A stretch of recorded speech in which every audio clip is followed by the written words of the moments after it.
when you're ready to match play, let's do it. I'm Buff on the stuff, and let's ask every question you want, brother, because I'm gonna blow your fucking mind. All right, I'll jump into it then. This is Hannibal here from thehannibaltv.com. And today I have a special interview here with former WWE and WCW superstar, held multiple And titles. WWE. Well, you were in WWE for a cup of coffee. Only one match, but it's a fact.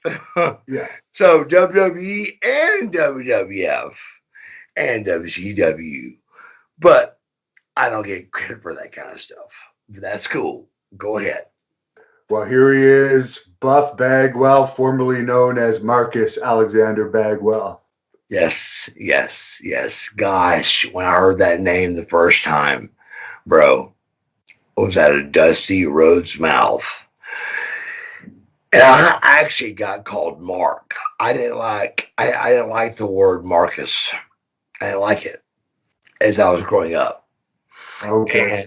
And so my real friends, if I hear Mark in the airport, I mean I turn instantly on. That's somebody that's close, that knows me, that really knows me. And so my friends like Steen calls me Marcus.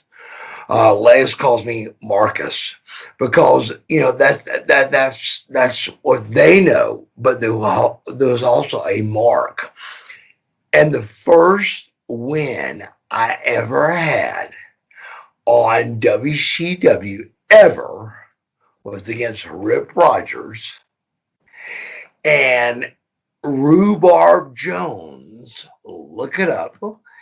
Is was a huge radio guy at the time, and he was our announcer.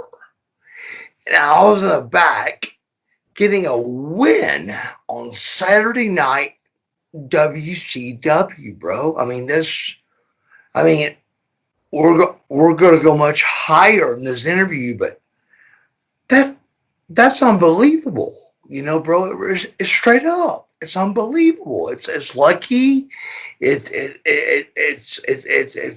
God involved. I mean, we're not driving, bro. We're not driving. We try to drive, but we're not driving.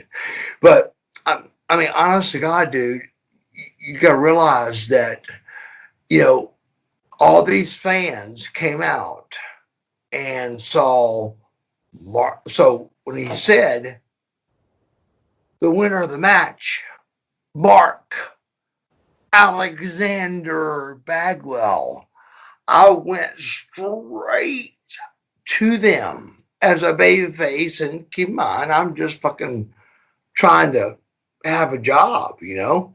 And I said, bro, if you're gonna fucking do it, Dusty, it's Marcus. It's Marcus Alexander Bagwell. It's Marcus Alexander Bagwell. And he went, "Oh baby, that." He said, "Baby, that's even better." He said, "That in your teeth." He said, "That's great." He said, "That's phenomenal." So I couldn't talk him out of it, dude. I couldn't talk him out of it. So I was trying to get over as Yeah. Marcus Alexander. Can I cuss? Sure. Fucking Bagwell. Do you know how hard that is as a 20-year-old kid? And guess what, motherfuckers? I did it. And I successfully did it to the point of, in the 90th percentile, everybody in the world of wrestling would say, Bagwell got fucked. In the 90s. I'm not saying 100%, but in the 90s percentile, I got fucked and everybody knows it.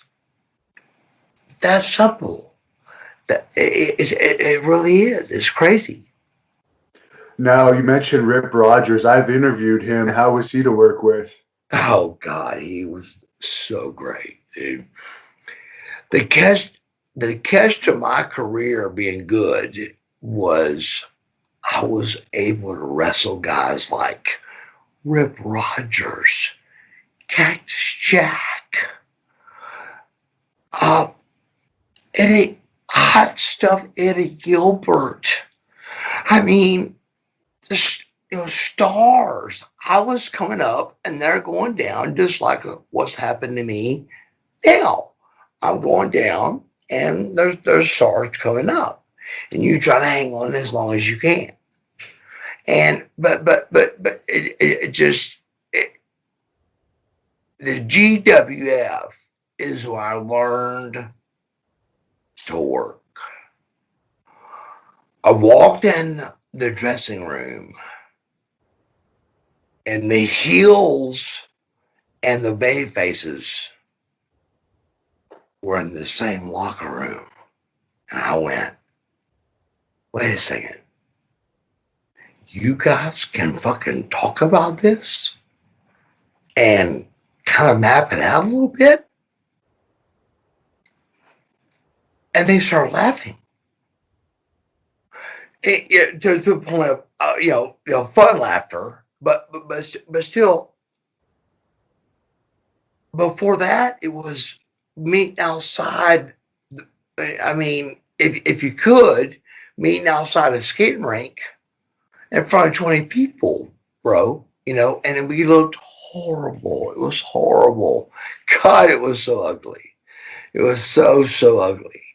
But the point was I had the luxury of wrestling those kind of guys. Sting, Luger. I mean, God, I mean, look at the stars I wrestled: Macho Man, Hulk Hogan, Goldberg. I mean, just go on and on. That's a big deal. That's a huge deal. And I blesseth. I really do, but I just don't. That's all you can do with it is just say, "This is what I can do, and here I am, and here's how I look, and I can't believe you won't hire me."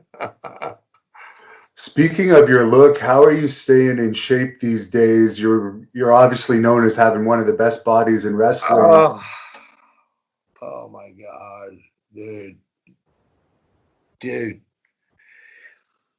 Imagine being your name is Buff Bagwell, and there's no gyms open, and there's no tanning beds open.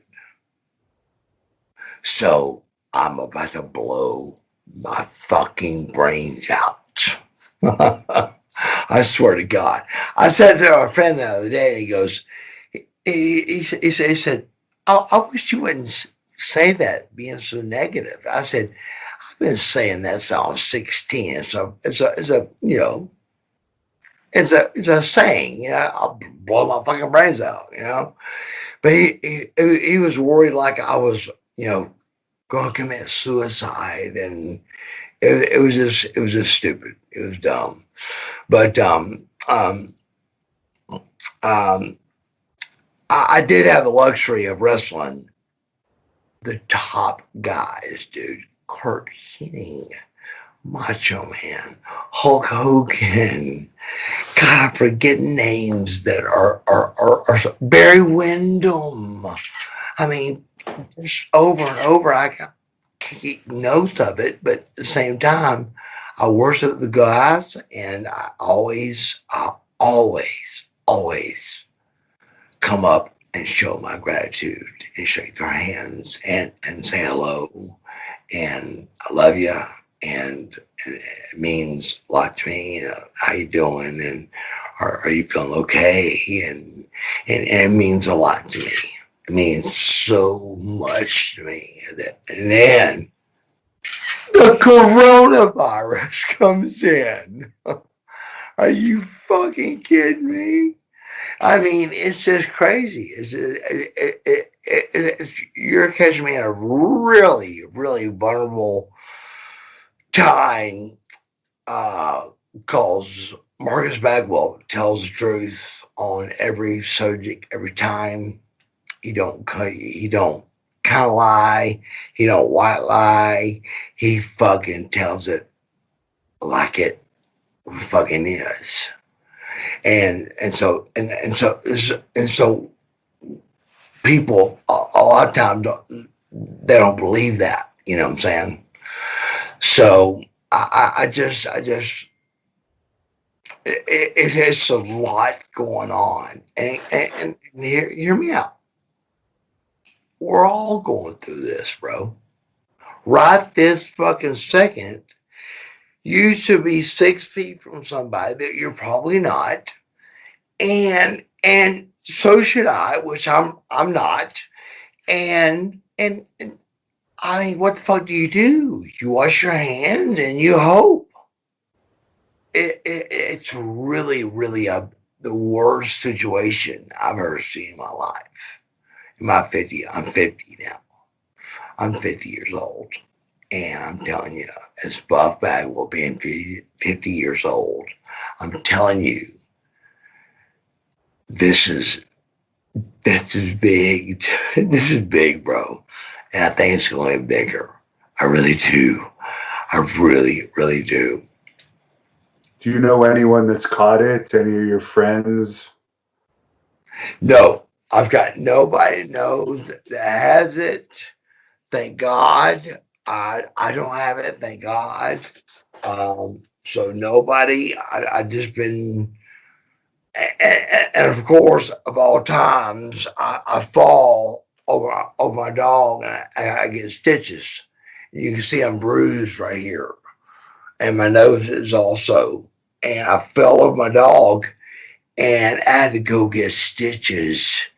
And I mean, brother, it's mask. I mean, everything even to come in.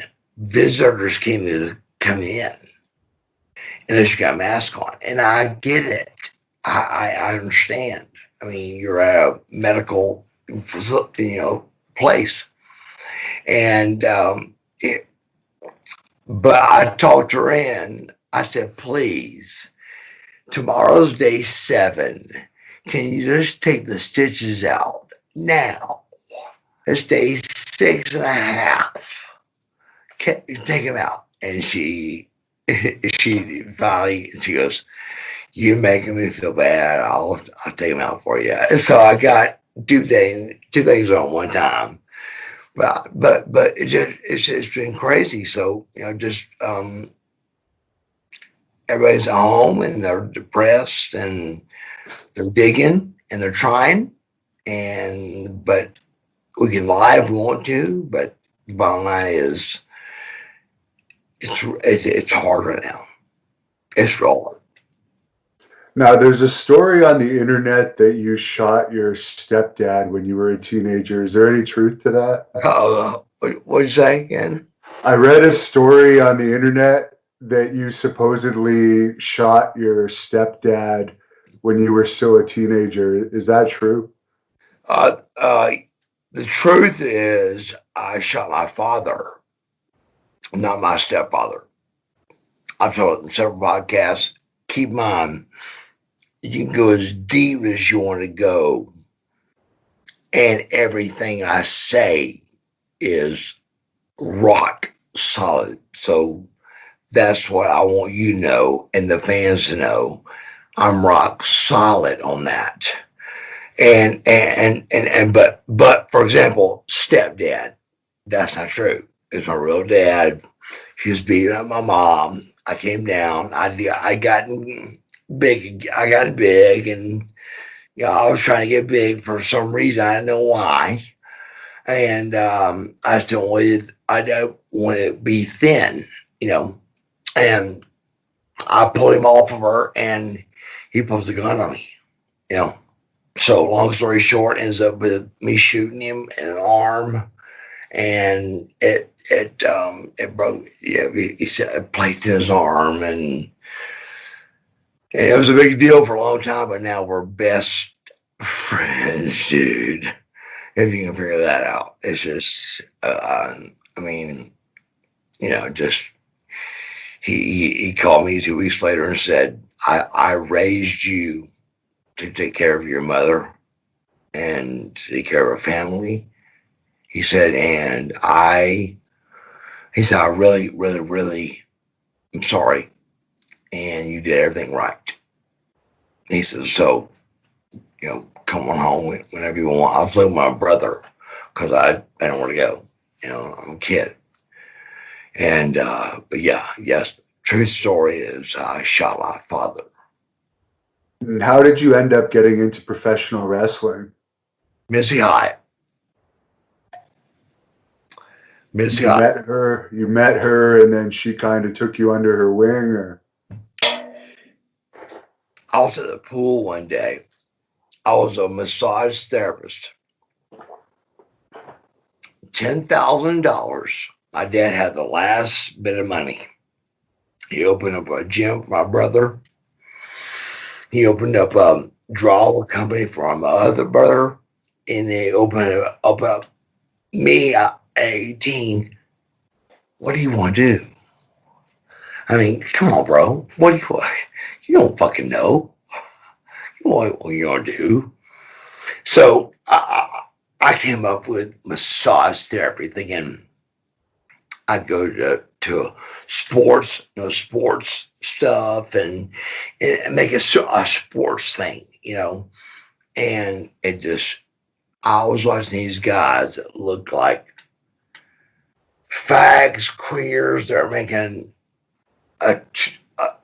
making a ton of money out of that. I'm thinking, okay, I'm in shape. I'm in, and I was good at massage, and it was completely fucking backwards.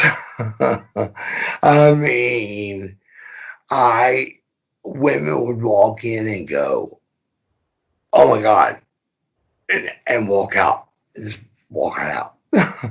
So I think it was just, and finally I started asking. I said, why? What's going on? Tell me.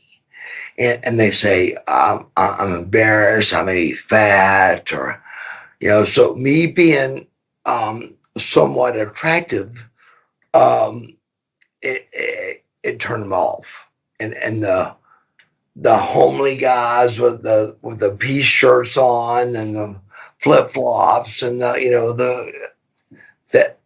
they felt more comfortable with that. So I was doing that, and it wasn't getting nowhere, dude. It wasn't getting nowhere. And up to the pool, and they're laying out, just want to blow my brains out, and said, I saw this blonde over the pool.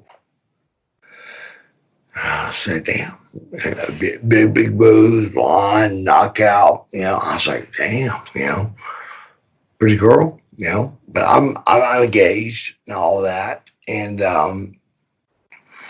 so I come back to the pool. I see she's moving in directly.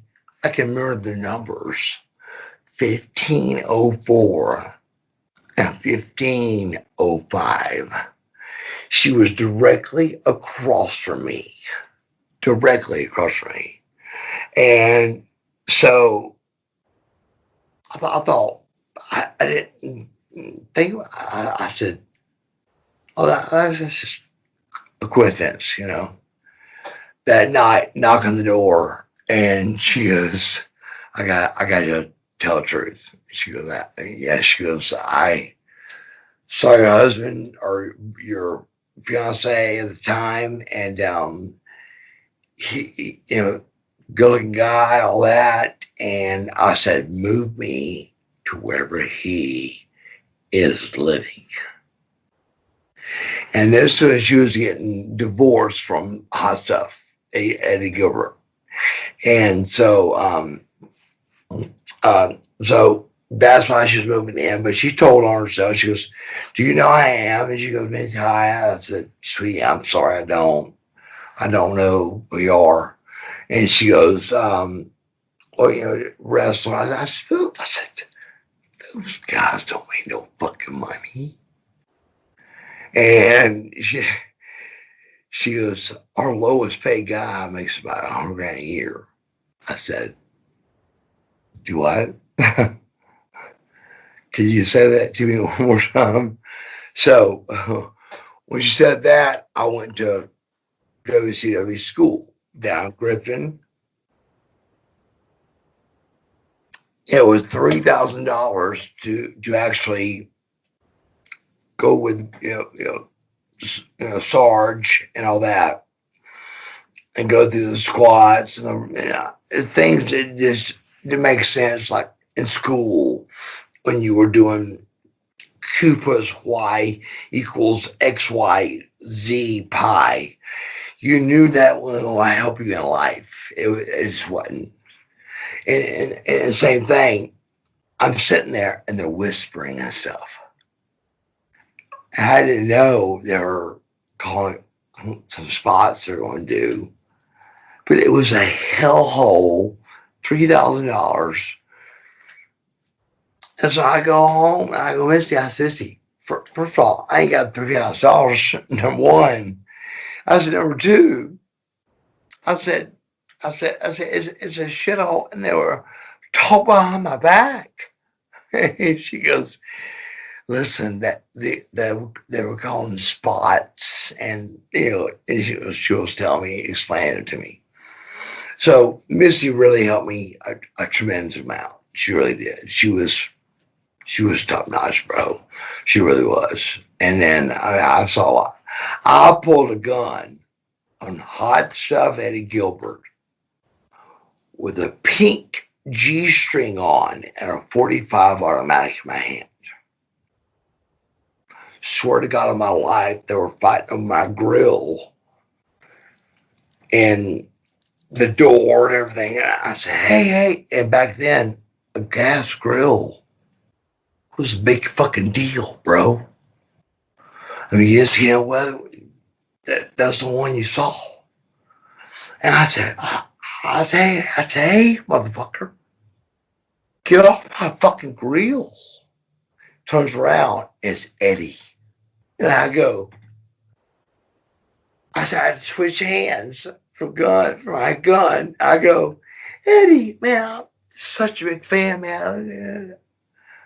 My wheel was broke. They were fighting with spatulas and shit. It was crazy, dude. It was just nuts. So a month and a half to 2 months later, the handsome stranger is wrestling hot stuff, Eddie Gilbert. And I woke up and I go, are we cool? How about the gun thing? I mean, boy, what you got to clear the air here, right?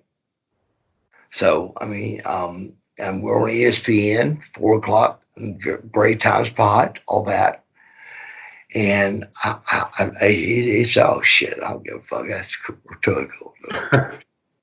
But you see, clear the air with that to make sure before you lock up with the guy and find out it's going to be a shoot in the ring or not. And I don't want to shoot in the ring. I'm bad as hell in the working world. But if you want to fight, call somebody else. I don't want to do it. I just don't. So he was cool about it, real cool about it. And that was when she divorced him and all that, and then he died. But Missy was a big part of me, big part. Were you dating her at all during that time period? Not at all. I was already engaged. I get asked this a lot, and I forget sometimes. But I know she went out with a bunch of my friends. A bunch of my guy friends, like like 3, 4, 5, that kind of number, which is a bunch. And we go out together, but there was never nothing ever between us, ever, no once. And we were just friends. We loved each other, and we just she got me into the business. It just about seeing me over by a pool. It's pretty crazy. So who got you booked in global?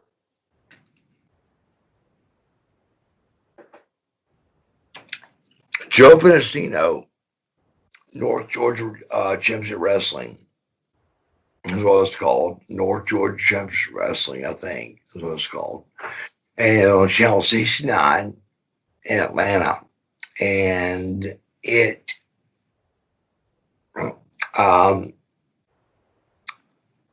that's who called me Fabian. Because I had the high hair and all that. So I didn't know who Fabian was. Fabian was a country star that wore his hair high. So they called me the fabulous Fabian. Again, you don't say no. You don't say, no, I don't want to do that. You say, okay, yes, sir. You know, because I was taught by Missy to do that. And so, you know, when you do that, and you go from, ask me the question again. You're right. You're asking me.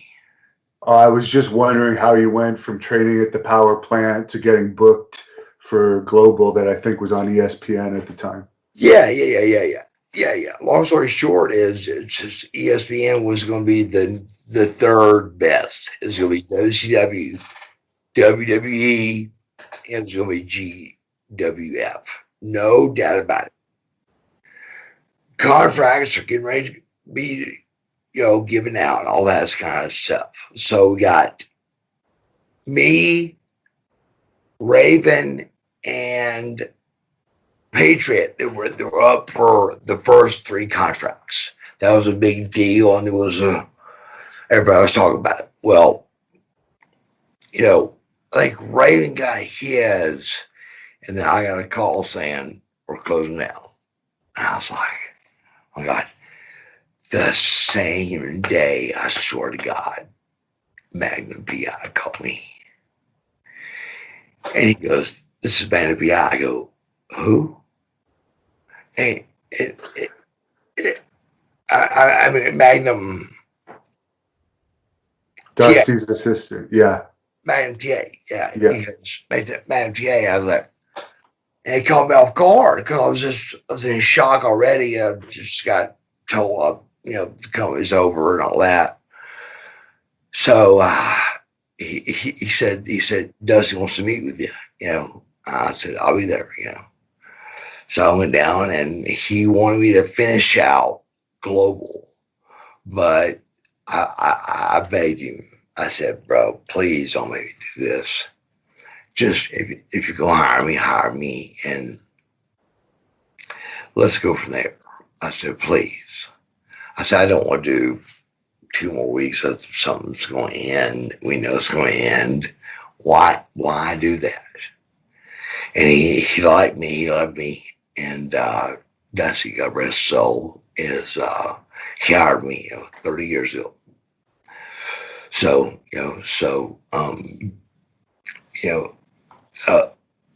the transfer over to that was Hand Stranger was, it just ended because the company ended. And the girl had a lot of money. She was cool. She was real cool. She was professional. And I mean, she repainted everything at the Dallas Coliseum, where all the Von Erichs and all that. She repainted everything and it looked great. AC in place. And it was working, but the deal, man, it's deep pockets. It's deep pockets, bro. And it is. And so it just ran out, So they tried to buy Hand Stranger for WCW and me be the Hand Stranger. And Bill Eadie is who came up with Hand Stranger. So he said he didn't take their deal, whatever it was. So that's goes back to the Mark Alexander Bagwell. And I said, look, if you're gonna fucking say it, it sounds better saying Marcus Alexander Bagwell. So that's where it went, you know. How did the locker room accept you when you first came in, being so young? I want to say, answer that question for yourself. That ain't no fun. You want to hear what I want to say, but ask it again. When you first came to WCW, I think you were still a teenager, just turning 20. What was it like being in the dressing room with all these older guys that had to work for years to get their contract? It was the most humbling experience I've ever had in my entire life. I'm sitting there as the pretty boy, way young to be where he's at, looks way too good. And it became, of course, as we said earlier, heat. It's not, heat, but jealousy, heat, whatever you want to call it. But I stayed in my corner. But, and I'm sitting there, a locker room full of wrestlers, and I'm going, they don't even know I've been in jail more times than all of them put together. So I had to play the good guy and act like just, hey, what's up? What's going on? Hey, buddy, And I did so. And that got me over. Stone Cold will tell you right now on any podcast we've done, you've heard it. If you want to pull up, check out, let's do it. He poured ice on me in the shower every day at center stage when I was showering. Now, if you're shaving, you know that goes. It's hard to you get chill bumps and you're bleeding everywhere, and I come out. I come out of that fucking shower like nothing fucking happened. So they finally go, damn, he really don't give a fuck. He really don't. Maybe there's more to him. Then they all saw me knock out a guy in Jacksonville, Florida. Jacksonville, Florida. I'll never forget it. As soon as I hit him, I'm walking and the police are passing me. And Eric Watt is counting a 10 count on the guy that's knocked out. Sid Vicious the next day came and got me and goes, can you talk to me? I said, sure. He goes, what? How did you do that? What'd you do? I said, well, I didn't know I was going to knock him out, but I always step away and then come back. And I just come around, they call it the button, boom, come here. And I mean, just out cold. But it blew their minds. But then it became a prima donna pretty boy that made this fucking knock your ass out. So then I was accepted. Then the Nasty Boys started loving me, and Sting already loved me because we were friends before that. But then the hardcore guys started liking me a little more, and I was accepted a little more. And I was funny until I turned buff. And then it was, did you hear what Buff said? It wasn't what Marcus Bagwell said. It was what Buff said. But it was the same words. It was the same way I always have been. I've never changed. I'm always just like this. I'm always Mark. always. And it just kills me that, when I went up there, but the first one through the door, like we said, is gonna get the bloodiest. And I got the bloodiest. We all did, me and Dallas, everybody. But Dallas still somehow kept in there with them. So, good for him. But it was just a bad timing thing that, keep in mind, I had an 11-year run at WCW. That's unheard of. I mean, people would come back from WWF and go, "You're still here?" I go, "Be quiet, man. Just don't raise the roof, But they were just blown away. That was there that long. Me and Sting are the only two that went the entire distance of the WCW without going back and forth. We never switched. So yeah, but it was just no regrets though. No regrets at all. I mean, I have no regrets whatsoever, bro. And you mentioned Eric Watts made the 10 count on the guy that you knocked out. Were you there when Eric Watts had his little dressing room skirmish with Rick Rude? The story I didn't see it. The story I heard was with Scott Steiner. Oh, And Steiner. that's the story I heard. I didn't see it, okay? But the story is they let him go a little bit, and supposedly he got the best of Scotty. Is supposedly the story. I don't know. Didn't see it. Can't justify to it. Nothing. Zero accountability on it. But yeah, it just but that rumor was out but it was never Rude. I never heard Rude. It was always Eric and Steiner. Okay. I heard you were friends with Tom Zink, who died recently. Do you have any idea why he passed away? Was it suicide or? First of all, tell me how long did he die? I think it was last year. Wow. So you hadn't even heard he passed? No, they didn't know that. They didn't know that, bro. That's how ruthless and brutal this business it really is. I mean, Z-Man was, he put me on the map. He helped me get me started, But he was just he's a drug addict, dude. He was horrible. He was horrible. And I'm with him and Pillman. I'm like, oh my God. So we're all fucked up all the time. I mean, but they went the extra level. And I wasn't gonna go that level. And so they're not here with us no more. Now both of them, I don't know. Z-Man was, but that does bother me.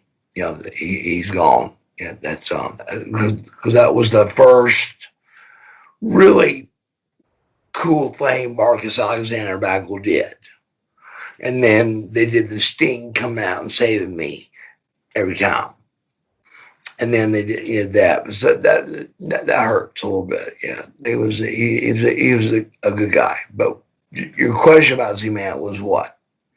I was just wondering what your relationship was, but you answered it.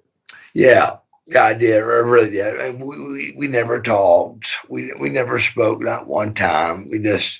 We showed up. We were tag team partners, and we wrestled a match. And from there I grew, where I could become good. I mean, even right now, if you call up Raven this very second, if you called him up, and he said, I came back from WWF, and he saw me calling the match to back then, Bailey Parker and another guy were like the state patrolmen. I Yeah. can't remember what the gimmick was, but it was, I mean, it was, two policemen, but they were heels. But the hell of workers. I mean, great workers. So, of course, every week, it was me and uh, um, Scorpio against them two guys, and so they come out, and I'm calling the match, and I call the entire match. Not trying to be cool. I'm just I'm just calling the match how it needs to be done. Are you good with this? Are you good with this? Is that right? Cool? Yes. Okay. Gone though. We were 2 or 3 times probably, and uh, they walked out, and Raven looks at me and went, "Oh my God." I go, "What?" He goes, "I can't believe that you came to me wanting to learn the business back in so and so, and now you're fucking making the match that you're gonna win and go over on Saturday night, fucking WCW." I said, "Dude, I got better ideas, and I do it in a nice way, and I'm really, really good at tag team. I really am. I mean, dude, I'm 6 time. They say 5, but I'm 6 times. I can prove it. I'm 6 times world tag team champion, and so I do work better as a tag.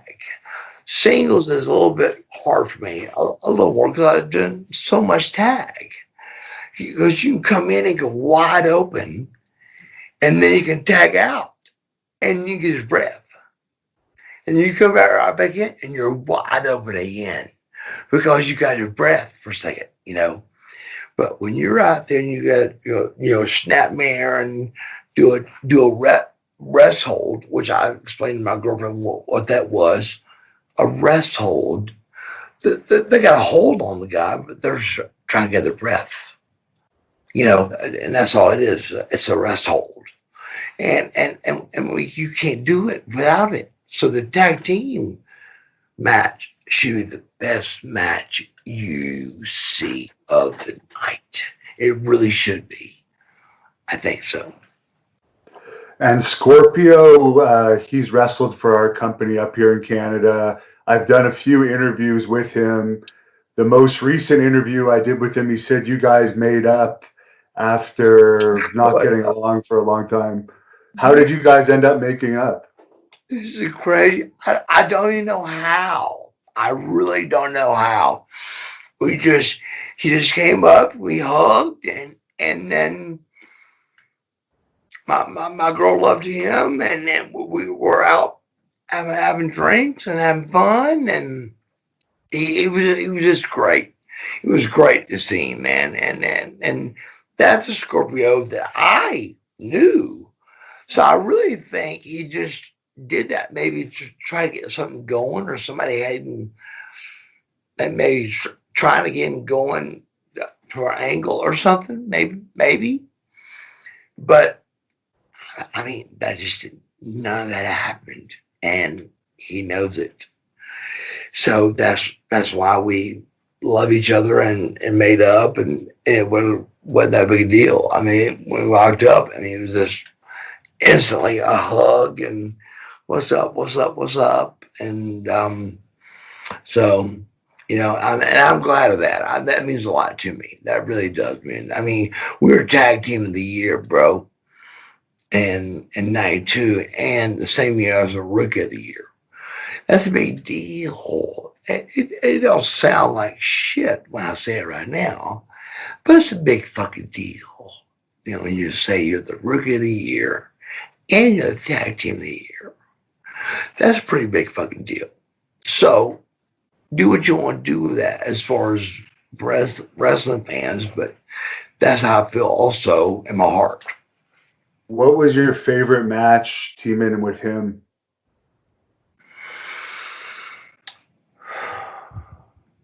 I would say I can't say match. I can say that he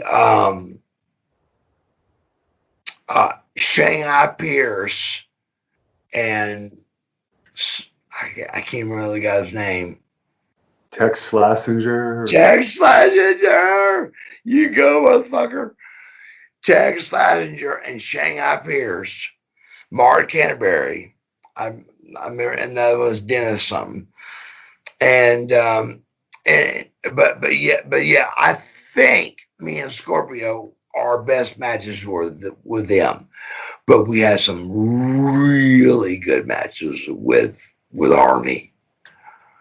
You know, really good matches. But then Scorpio was gone. Then it was me and Scotty Riggs against the same group, the Harlem, the Hollywood Blondes.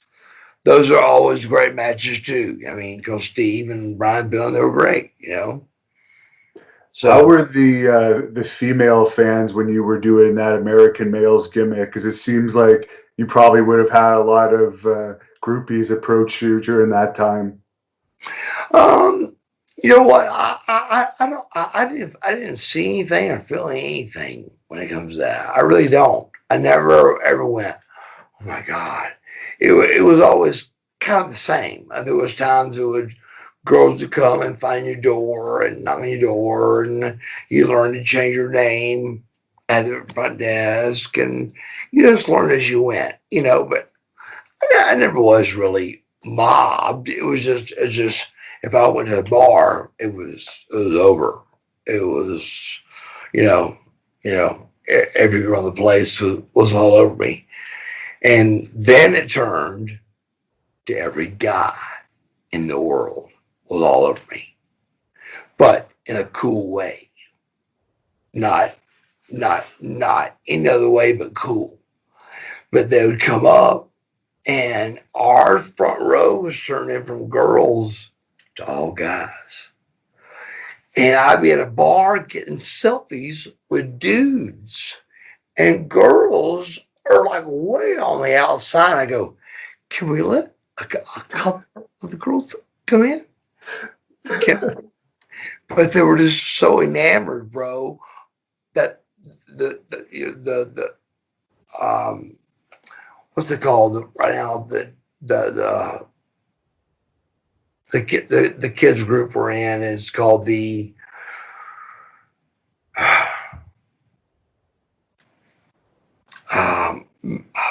damn it.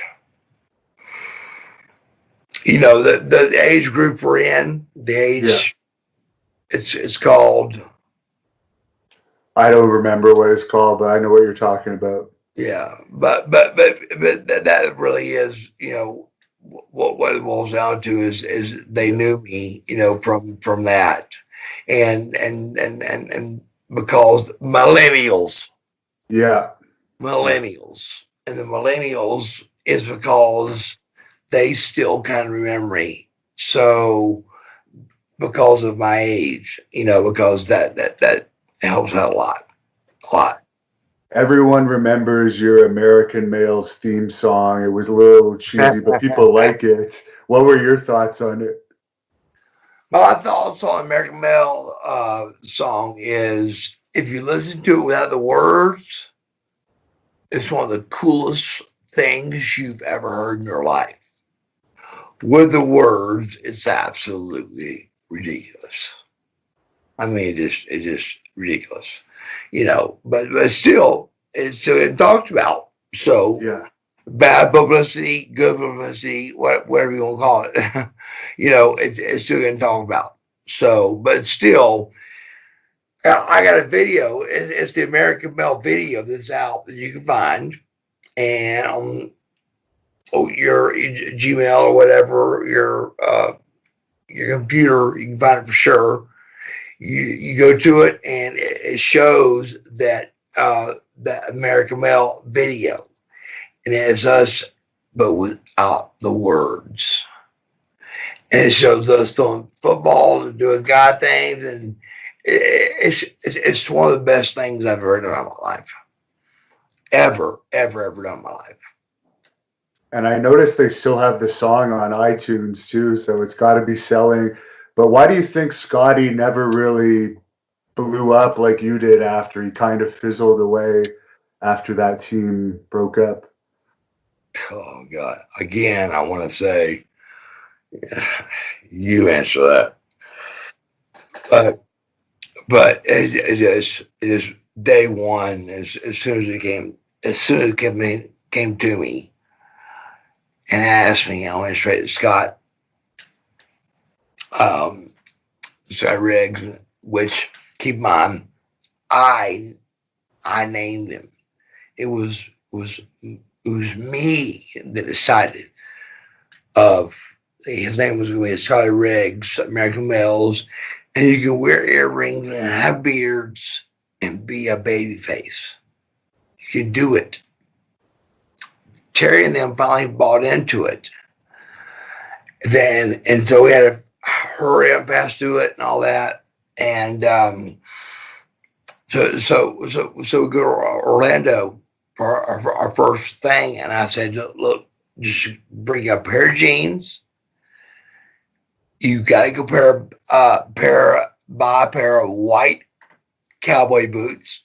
I had black, and I said I got two black and white shirts, and I brought them down there, and had them do some graphic on it. The Disney people, it was really hard to explain to them that it would work. So he goes, "Do you shave your goatee yet?" And I said, "Yeah." You told me forget it. And he goes, "No." So I said, "I go back pretty fast." So I shaved it, and I dyed it, doing a deal to get it back. But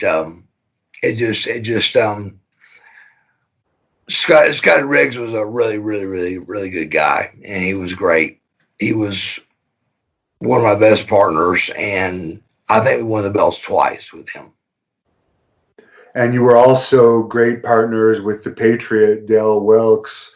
How was he? I know he had personal demons too for a while there. Oh yeah, we've all got them, but yeah, but Dale and me are super super great friends, dude.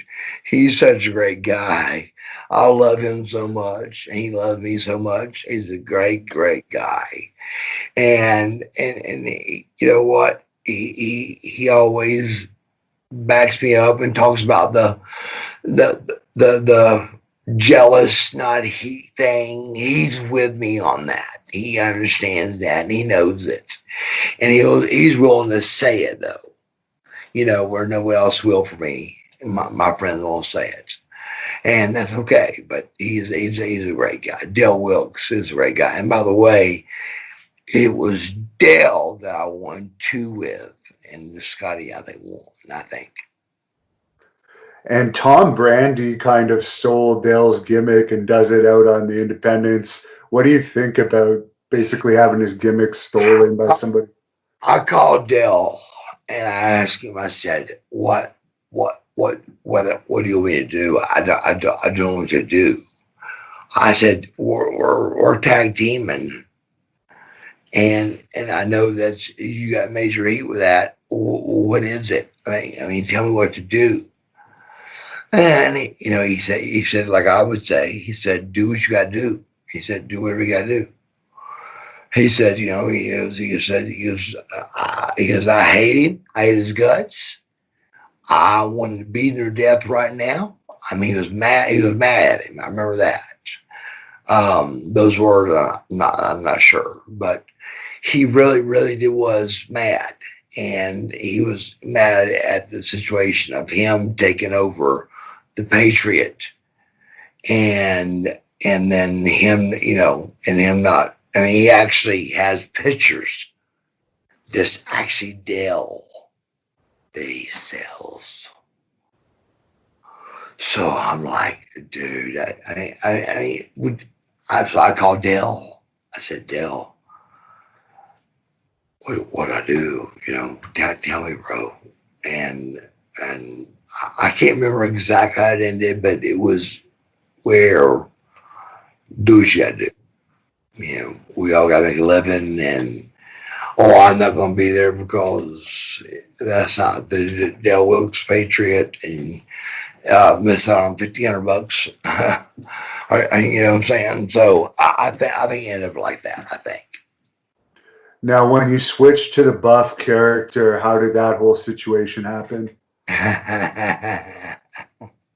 That's great. I'm on the way home from Seattle. We're all in first class, and we're getting drunk, of course, and partying and having a good time. And we're trying to think of a name for me because we know it's time for me to have a name. I need a name like The Rock, like Stone Cold, like Steen. And finally, way back in the corner, Nick Patrick, in the complete dark, says, "What about Buff Bagwell?" And everybody stopped. I looked over where he said it, and not another word was said. I was Buff Bagwell from there on, brother. I mean, how do you beat that name? You can't. That's a great name. As soon as he said it, we just all shut up. So that was it. Where did you get the idea for the hat? The hat came from, I'm a real big hat freak, and I wear a lot of hats, and back then I did too. And, but I like fitted ball caps like you got on. Fitted, I hate those. So you gotta actually go in there and try them on and make sure they fit, because even though they say, a haircut can make a difference, if you know what I mean. It really can. I was that big a freak on hats. Swig of water. And one day I was in there buying through hats, and my second wife goes, "Hey, well, try that top hat on." So the truth is, my second wife pointed it out. So I got it down, I put it on my head, and she went, "Oh my God." Not wrestling at all. Was 6 years younger than me. Zero thinking, "Oh my God, that'd be cool with you on TV wrestling." Zero. She just went, "Oh my God, that really looks good on you. That looks good on you." So I look in the mirror, then I turn the wrestling wheels on and go, I got fucking chastised over that hat. People laughed at it. They thought how funny it was, how ridiculous it was.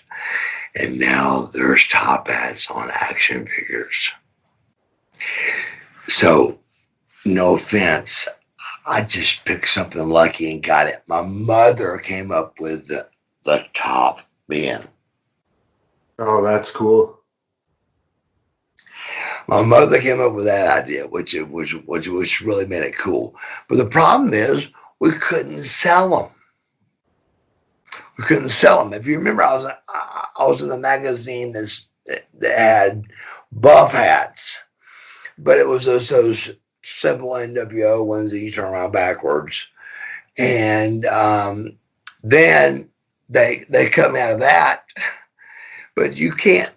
That's a $500 hat.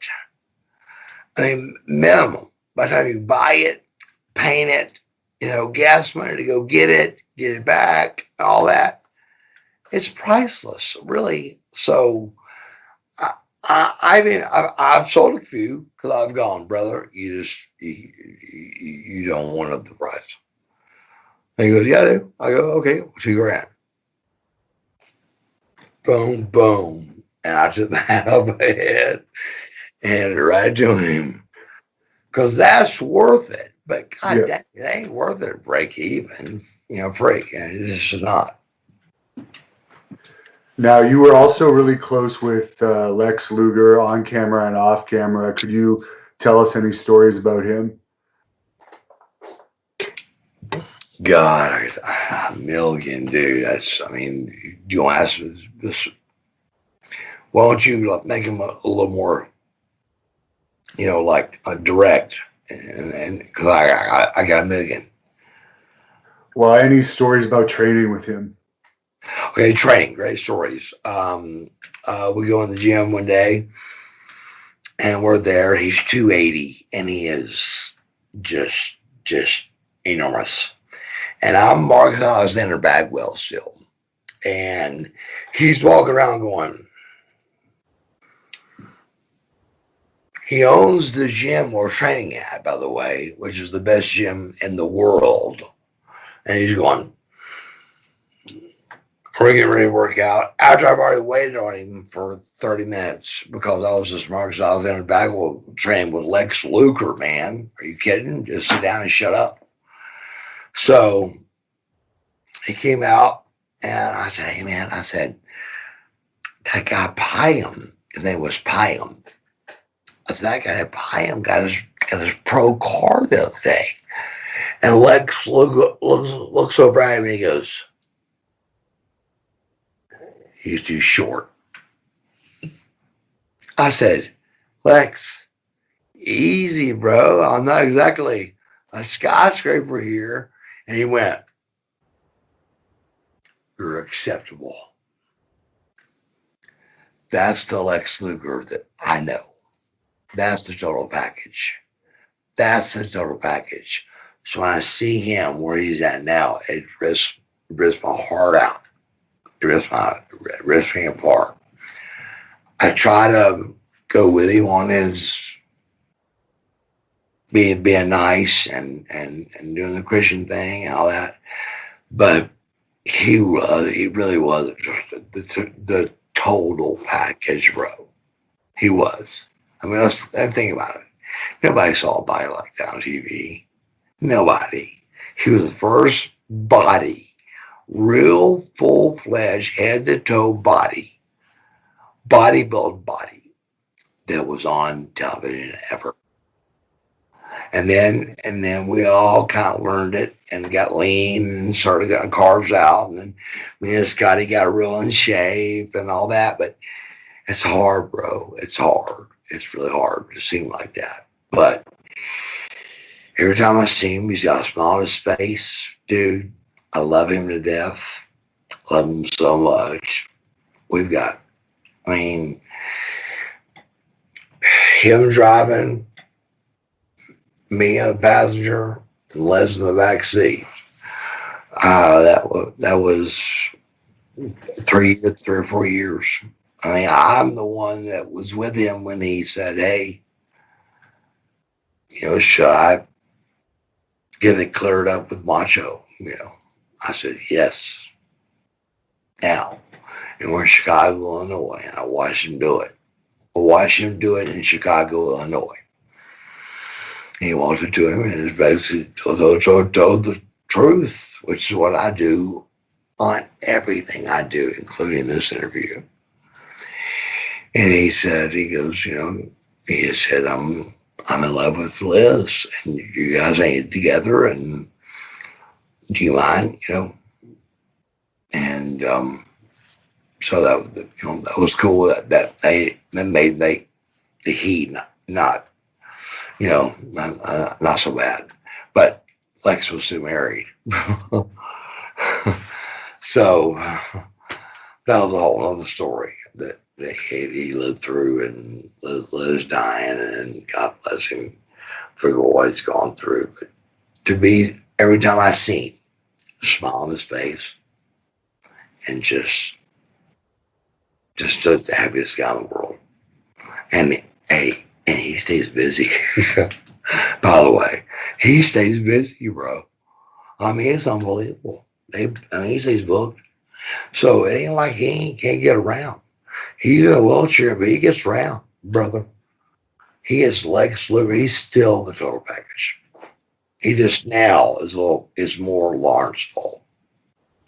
Is it true he's the one that got you into taking somas here and there? And I guess you beat all those problems now, but you had some issues with that for a while. God, I don't blame it on. If I had to blame it on anybody, let's go this route, which I'm allowed to do. Dale Wilkes and Sting one night in Columbus, Ohio, give me 3 somas. Here's the guy that don't drink a beer. I'm gonna be a pro wrestler. I'm 20 years old. I'm in shape. I look good. I'm gonna be I'm gonna be the next man. You know, I'm gonna do it. I'm gonna do it. I'm going down the road, and I started going, what the fuck? And the only reason I'm allowed to tell the story is because they both called me and apologized to me for it. They both did. And Van Hammer gave me a Vicodin one time. And that was also in Columbus. I swear to God it is. He called me and apologized for that. So, you know, who do you blame? I don't blame nobody, dude. It's up to you, bro. It's up to you. I mean, we're going through it right now. We're going through a time that everybody that's watching this can see that I'm a little buzzed, and I don't give a fuck. I'm gonna stay a little bit buzzed because I don't want to fucking be where we're at right now, contained. Humans don't want to be. So every motherfucker that lives in that glass house that wants to throw that motherfucker. But I'm telling you, you know what I'm saying. It's just hard, bro. It's hard, but I don't blame it on nobody, bro. It's up to you. I think it's like saying your parents, your mom got raped or something, and that affected you. I don't believe in that kind of stuff. I really don't. I really don't. I think it's like I said. I shot my father, and we're best friends. So, uh, I mean, how many people can say those words? How many people can you call right now in the United States of America that said, "I shot my father with a revolver"? You know, they can't. It's just better to leave it alone and not blame nobody. Did you hear the latest of what happened with Van Hammer, by the way? Yeah, god dang it. I just thought about that the other day. Hit and run killed a kid, right? I don't think he killed her, but he put her in Oh, the hospital or something. oh, the kid's not dead. I haven't heard that she actually died, thank God. Bro, you will go. The difference of him, that child living or dying, whew, that's a big one. That's a big difference, bro. And but still, I haven't reached out to him or nothing like that because I know he's already in jail and stuff. So, but yeah, I have heard that, and I love him to death. But he's, like we have demons, and we all got to deal with them a certain way. Did you ever wrestle Chris Jericho in WCW? Yes, How did you get along with him? he was really upset he had to lose to me. Asheville, North Carolina. I'm here in that city. I'm not sure it was Nitro or not. It was Nitro, I think, because I don't think Thunder was happened yet because it was early. And they really was leaning toward that word, the lion heart. Probably they were pushing that word a lot more than Chris Jericho word. And I'm Buff Bagwell, so he's going to put me over, of course. I come out, and as soon as I lock up, I can see that he's going to be a little bit stiff. And he's not happy with the situation. I already knew he wasn't happy with it. by going over the match backstage. But I was ready to do whatever needed to be done, you know. But he just made it hard. He made the match hard. And instead of just doing your job and realizing I got to do this again 4 times a week, can we not just dance here? Let's dance and put on performance that everybody is entertained and let it go, you know. But it was like a real fight. It was like, God dang, you gotta be kidding. But Chris is a good guy though, man. He was always good to me, and I never ever say anything bad about Chris. Except I remember that night he definitely didn't want to lose. He definitely didn't want to lose. Have you seen AEW at all? No, not at all. When you were working in WCW, who was your backstage clique that you would hang out with in those NWO years? Scored new. Is it me or Scotty? Me and Norton. Usually it was A locker room, B locker room kind of thing. Okay. Yeah. So usually it was, you had all your Sting, your Lugers, everybody was always in the best locker room. The big guys they go to the other locker rooms. Who would you say is tougher between Scott Norton and Haku? Ooh. I'd pay to see it. I'll tell you that. I don't know, bro. God, I mean, Haku's. I saw him get tased and pepper sprayed one night. He fought all the police off. I've never seen like in my life. I almost wanted to cry and like sit in the corner. I was 20, and I didn't know what to do. So I've seen that, but also Scotty, he's a badass too. Johnny Stringer knows Scott Steiner real well too.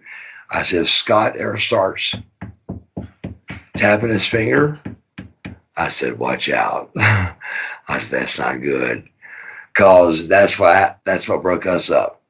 He started believing things that the gym was saying. I said, Scotty, look at you. You look incredible. There's nobody can look better. Quit. What are you fucking? Come on, man. That led up to a straight up shoot interview we had. You could tell it was a shoot if you watch it good. And that was in Cincinnati. And then we had the pay-per-view Slamboree that put the Steiner right together. Yeah.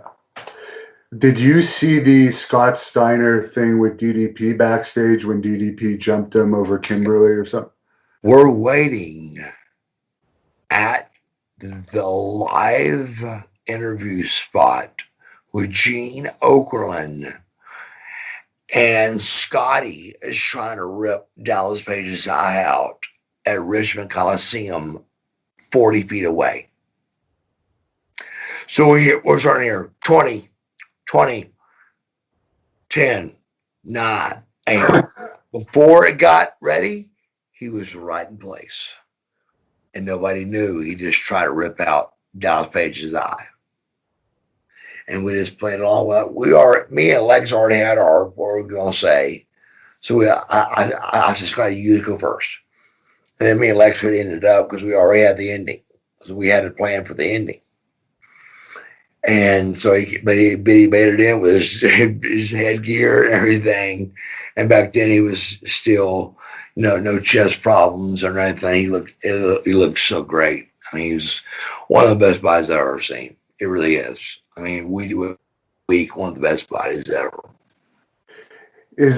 What did you think of Kimberly Page and your experience around her? I thought she was cool. She was cool. We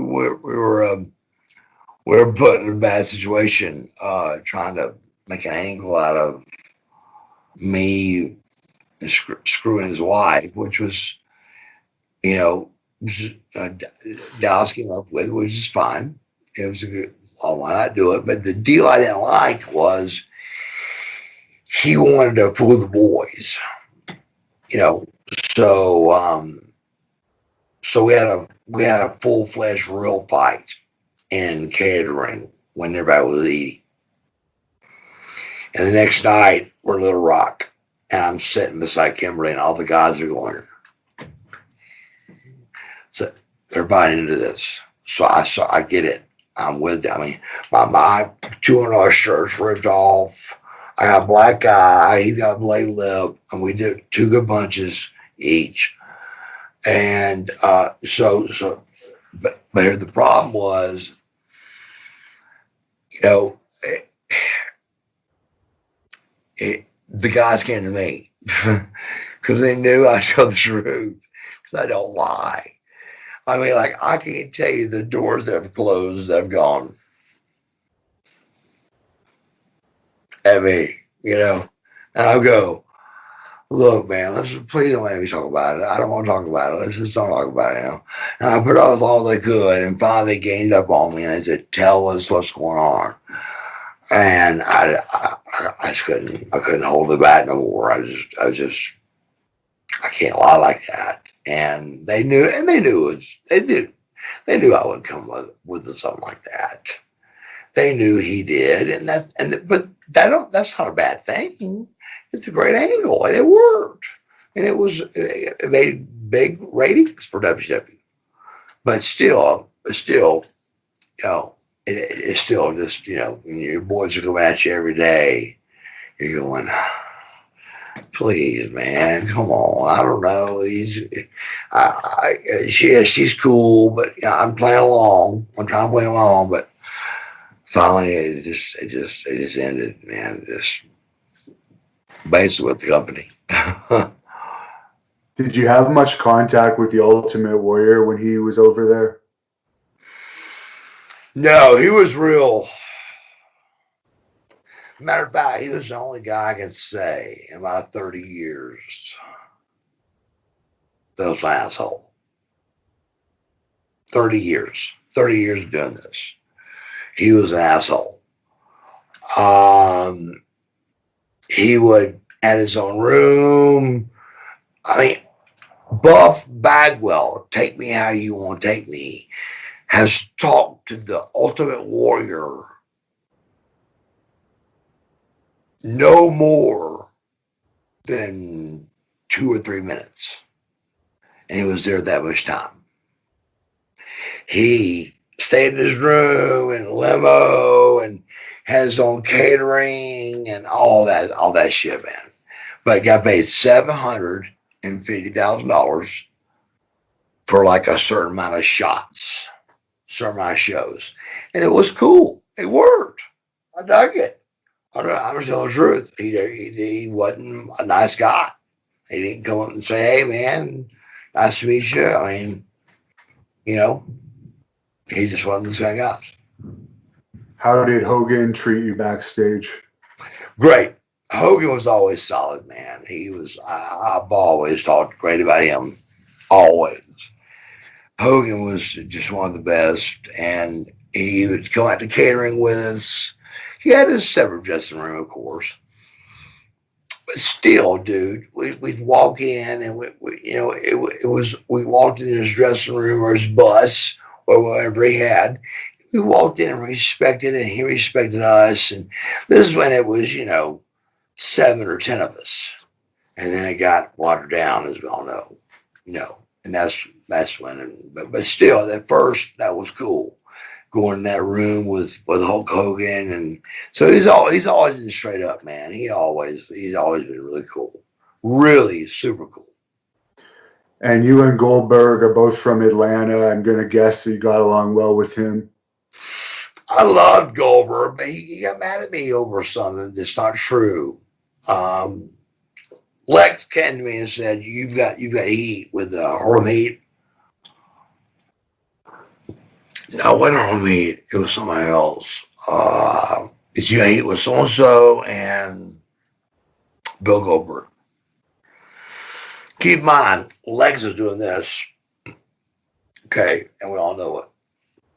But still, I got hit with it. So I fixed the first one. I can't remember who that was. I fixed it. I'll wait for Bill outside of Orlando, Florida. And he comes up and he says that on the airplane, this fat girl asked for my autograph and I didn't sign it. Let me tell you something, brother. I have signed every autograph that any person has ever asked me, ever in my life, ever in my life. And here's what I wouldn't do it. I can't do it.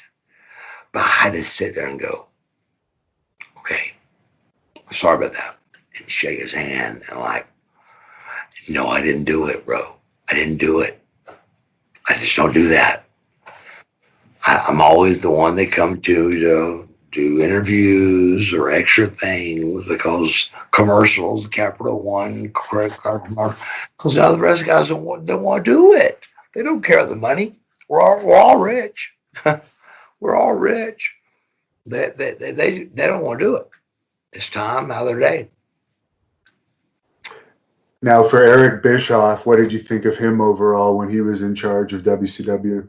I loved it. Eric wasn't a big fan of mine, I don't think. That's my opinion. I don't think Eric, I mean, don't get me wrong, we're friends now, but he definitely wasn't a Buff Bagwell fan. I mean, let's just be honest. So Kevin Nash, who came to me that night, asked me if I want to be, part of the NWO. And we were in Salisbury, Maryland. And I said, yes, absolutely. Are you kidding? And that's when the night they did you got 30 days, to you join the NWO or you're fired, all that. And so me and Scott were the first ones out, me and Scott Riggs. And, back to, we talked about that earlier about how he felt after it. I mean, it was really hard, dude, because, we're going to the ring knowing his career is getting ready to go this way. Best case. This way, best case. And I worship the ground Scott Riggs walks on. I love him. I thought his name. Like I said, I came from Riggs and Murtaugh on Leave the Weapon. Yeah. What about Scott Riggs? And Sting went, that's it. Cool. But he's a good guy, man, and all that. But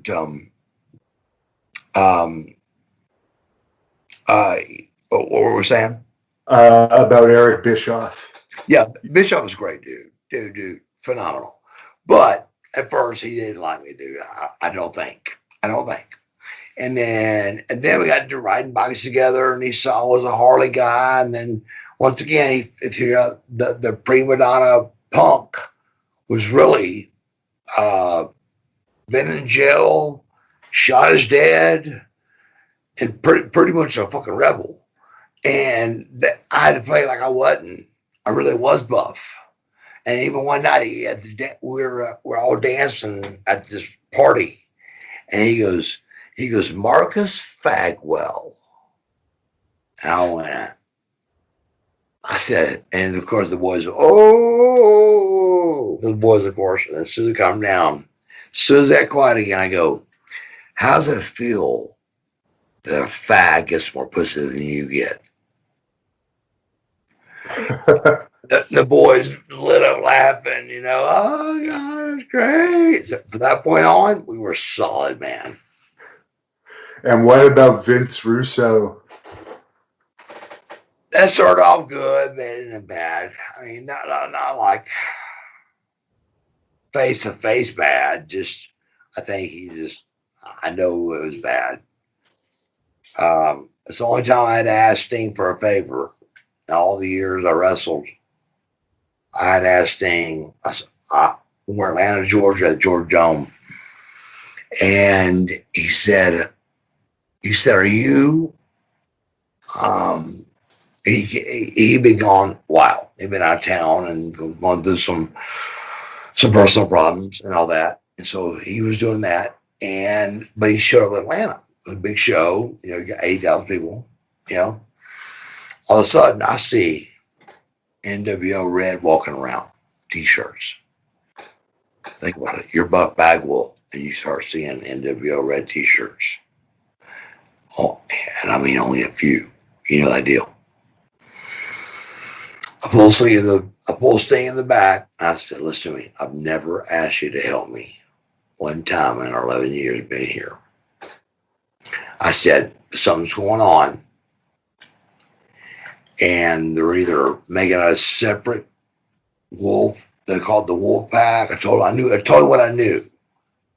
And I said they were going to, kind of make a elite one to get to, because we knew we had watered it down. We'd watered it down way too much. And I said, before I even finished, he got up, walked out, and in about 2 minutes he walked in and threw me a tank top and a t-shirt. And that means, that's that. I mean, you're in, no matter what.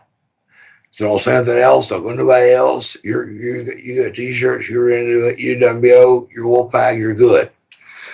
But at first, I don't think they were counting me in. They wasn't. I wasn't counting me in. And at one point, I guess, shortly before. The answer to that, Eric's great, I think. And I really do. I've always thought he was great. And he always did me right financially and everything. So I love Eric. At some point, Vince started to court you for WWE, I guess, before WCW closed down and there was a chance for you to jump. Could you tell us about that? Yes. When I started to do that was, keep in mind, I signed that contract I signed with a broke neck in the hospital, having complications. And Eric goes, well, I mean, you're not worried about it, are you? I said, yeah, I'm worried about our handshake deal. Absolutely. He goes, well, that was when the courier thing was big, He goes, well, I'll just courier it to your hospital. I said, please. Couriers it to me. This big of a contract. I turn to the very back, make sure the number's right for the next 3 years, and sign it. I could have said the thing I needed to say, which is I don't want clauses in my thing. I don't want where y'all can do this. I could have done little tidbit things and fixed it. But I already had first class hotels, rental cars, and getting what I was getting. I mean, I didn't want to do it. I'm in the hospital bed. But I did the right thing and did what I thought was fair, which was not do that. So I hand over, I head to my bulldog, my mom, and I said, get that back now to him. So when Vince started courting me to answer your question, all that mattered. All that fucking mattered. And it's what ruined my job. It's what ruined my life. It really is. If you really think about it, hear me out. I never said this before. It really ruined my life. It did from that point, because if I would have really gone through it and thought and had an agent there to do the couple of things they would have done, they would have said yes to. And it was simple things, but I remember talking to Vince ear to ear and him saying, there's nothing we can do. It's like ironclad, dude. You keep in mind, broke neck, a hospital. I turn to the very back, I sign it and say, get that back to them so our checks keep coming to us so we eat. So yeah, that was that courting. And actually I flew up there. Me and once, even after that signing and handing it back to him, that's when his courtship started. Well, me and my sick wife She flew up with me, private jet, flew me in, limousine, all that. And he met me at the Holiday Inn. I'm just saying, everybody, he took me his home. He met at the Holiday Inn. I think they knew already that they were just going to beat us and kill us, and I think, but I didn't know then. But if I would have known, I would have been doing contract exchange. I've been doing contracts not for 175,000. I'd have been doing it for a lot more than that. When he came, the only game in town. Here's 175. And guess what? That's a lot of money. That's a lot of money, bro. You don't mean you can live like you're living, but it's a lot of money. And so, that's what he put us in, was like, hey, here it is, or see you later. So, but do I disagree with him? Absolutely not. My God, it's an empire. Look at the empire that he's done. I mean, it's incredible. So no, absolutely not. He's great, man. So when you switched to WWE, did you have time left on your contract that you had to pretty much That's give what up? screwed me. That's what screwed me. And you brought me right back. When once he was courting me, and then that stopped. Then he bought the company, and I was 3 months away from my contract ending. 3 years deal. So I became, from Buff, I became Mark. I was like, oh my God, this ain't good. Because he was all the ball. He owes all now. So he did. And so that's what happened. So that's what screwed me. If you ever think about it, was me not having a little more leverage in that contract when he wanted me, that when he was courting me. But when he wasn't, they didn't have to court me no more. It was like, hey, look, it's me. I don't need you. I can get rid of you, or I can go for this my money. And I said, I'll take that. I'll take that amount. Now you were over, for the younger fans that don't remember, like when WCW ended, you were a big star. And I saw the match with you and Booker T that was supposedly horrible. I didn't actually think it was that bad a match. Could you explain the whole WWE situation? God.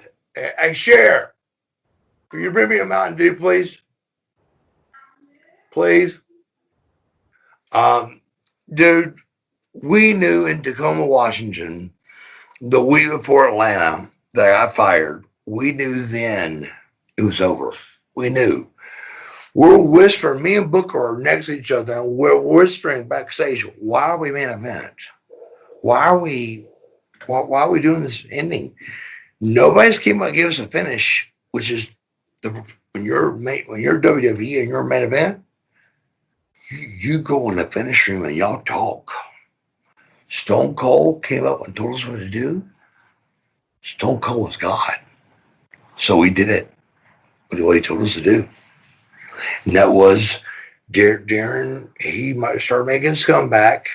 They'll hit the ring, get on him, and get on him too. Like I'm with them, and they'll throw me out of the back, and then and they'll punch me and throw me out of the back.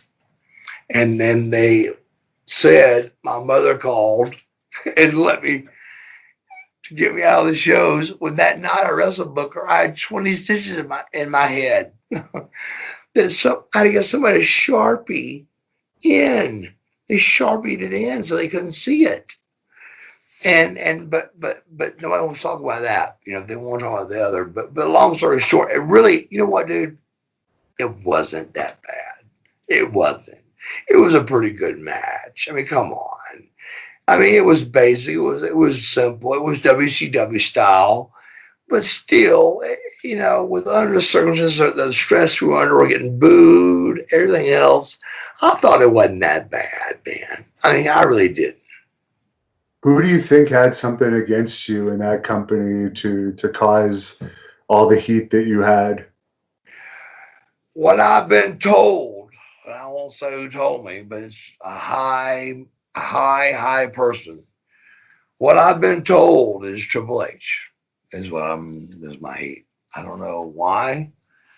I've had about 20 minutes of, time with him that I know. I had 20 minutes. A couple of days with him that I bought his gym membership. He rode my rental car that I paid for. He was skinny as a rail. It was Jean Paul Levesque. Look him up. And he was a nice guy. He ended up dating a chick that was stripping at the same place that my girlfriend was stripping at. So every once in a while, we kind of crossed paths at the apartment. But I mean, literally, no more than, and that's something earlier, no more than about 20 minutes did we talk.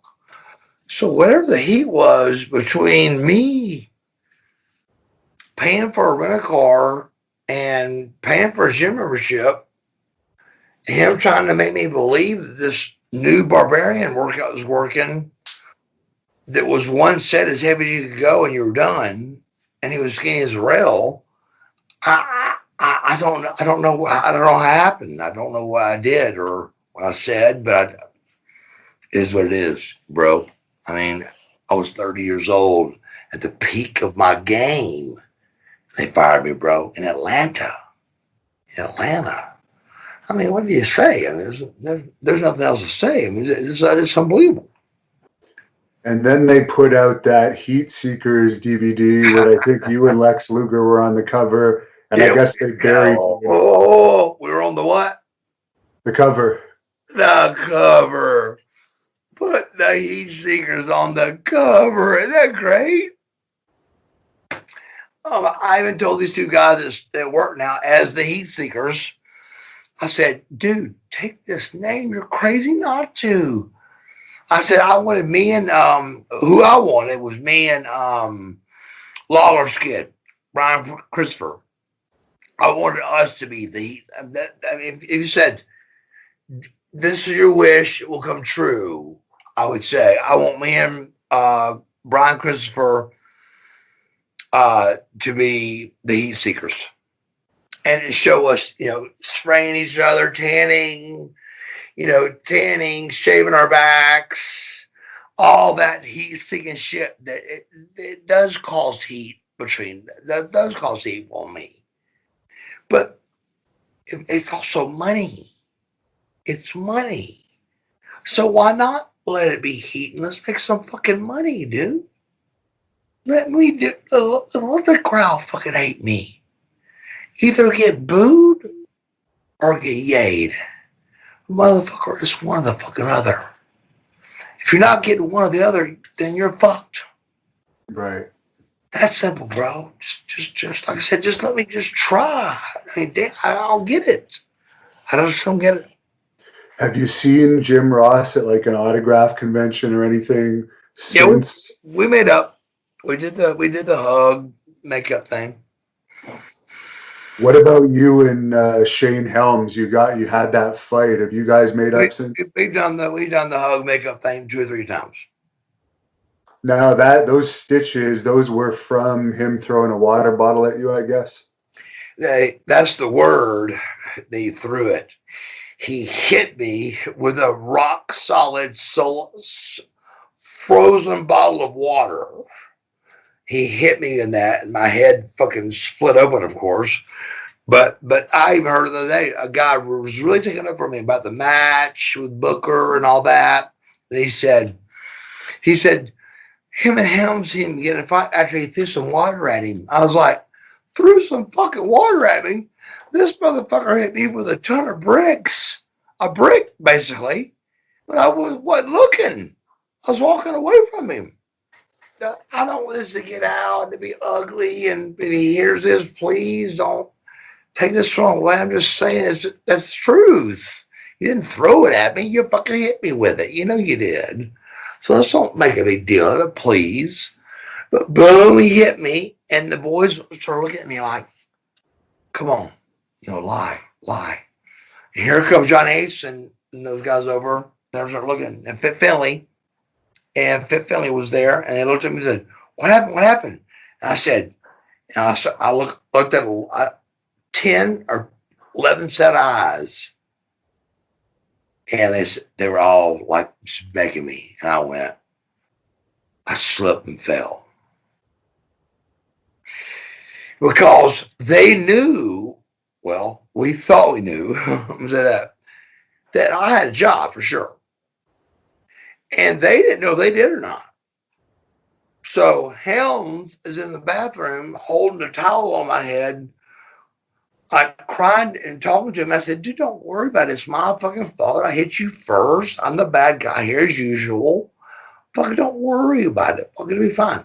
I somehow got Mark Jindrak. Remember him? Yeah. He helped me go that hotel room. They had to think somebody got murdered in there. They had to.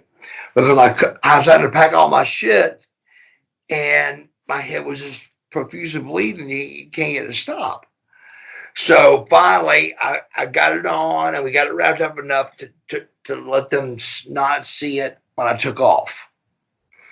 I went to Atlanta and with my own doctor and had it done. That didn't call them, didn't complain, didn't say anything. I did it. And I came to the next WWE event, WF still at the time, and the Hardy Boys and Helms are walking toward me, and I wave at them, and none of them waved back, and I went, okay, straight to Johnny Ace. I said, Johnny, God, wait for a minute, Johnny he was on the limb too.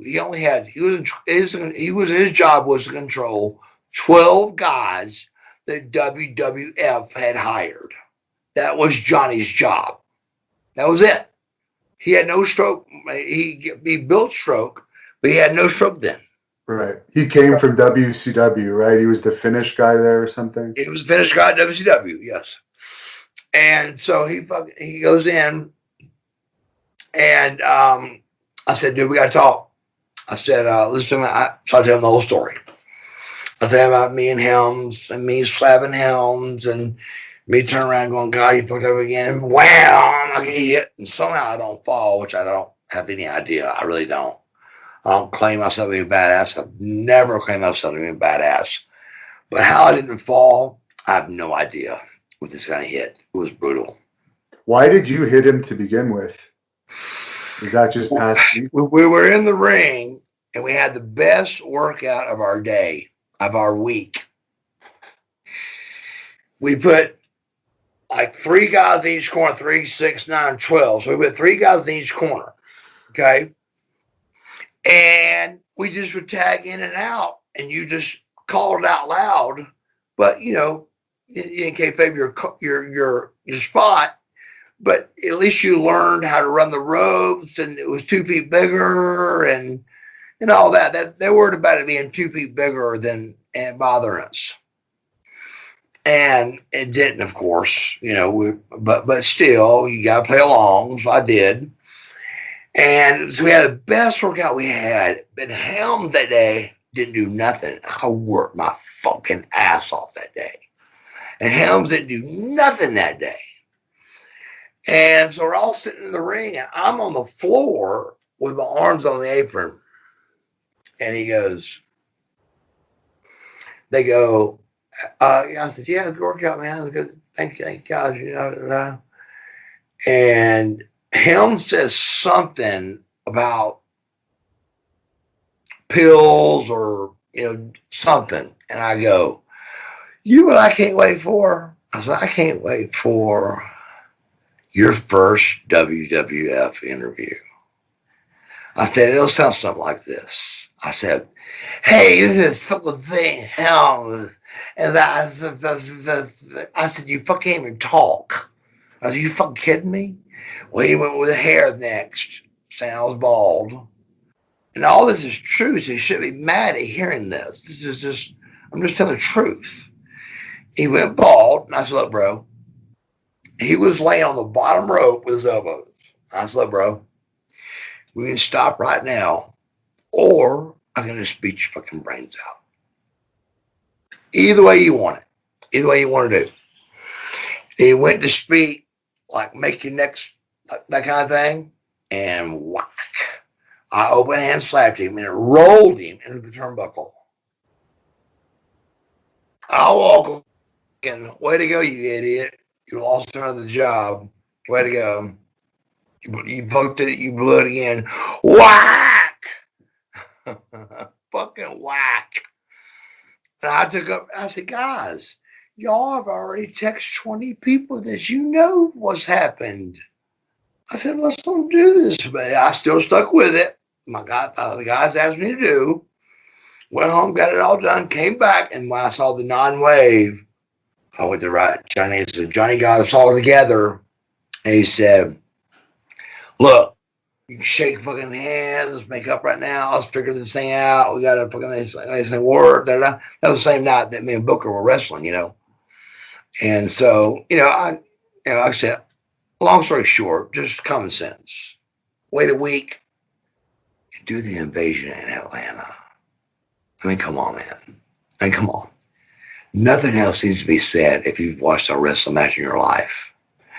Wait a week, and you can do it at the Phillips Arena in Atlanta. Booker T against Buff Bagwell for the invasion of WCW versus WWF. Now that's got a chance. In Tacoma, it don't, bro. It don't. And we knew, and they knew it didn't, and we knew it didn't. Well, what are we gonna do? Go up and go, hey Vince, we don't think this is right. We ain't gonna say that. So we hung in, did what we're supposed to do, and got fired the next week. And for the invasion, I don't get why they put you guys against each other anyways. Right. Why even do that combo? I don't know. And like I said, here's what kills me. As me and Booker started turning on each other a little bit backstage during all this madness. And I said, Booker, wait a second. I said, we've had 10,000 matches and never missed a step. Right now, I beg anybody that listens to this podcast to put a Booker T and Buff Bagwell match, or the American Males, or whoever I'm in their match, and you will not see a step wrong. I do everything right. Everything. And so does Booker, because he's great. But my point is that they had to turn to each other. And I said, wait a minute. And Pat Patterson finally goes, wait a minute. It's my fault. He said, I'm supposed to do the finishes, the main event finishes. He goes, but Johnny, I thought Johnny was taking care of you guys, so nobody told y'all to finish. I said, not just that. We didn't know what a match you wanted or anything, dude. Nobody told us nothing. It was Steve Austin, so we did what Steve Austin told us, like you would do, like I would do, like anybody would do. And it was brutal, man. It was crazy. Strange that they would have the biggest star in the company giving out the finishes. Yes. So why didn't it ever work out with you and TNA? There seemed to be some appearances, but they never really used you to your full potential.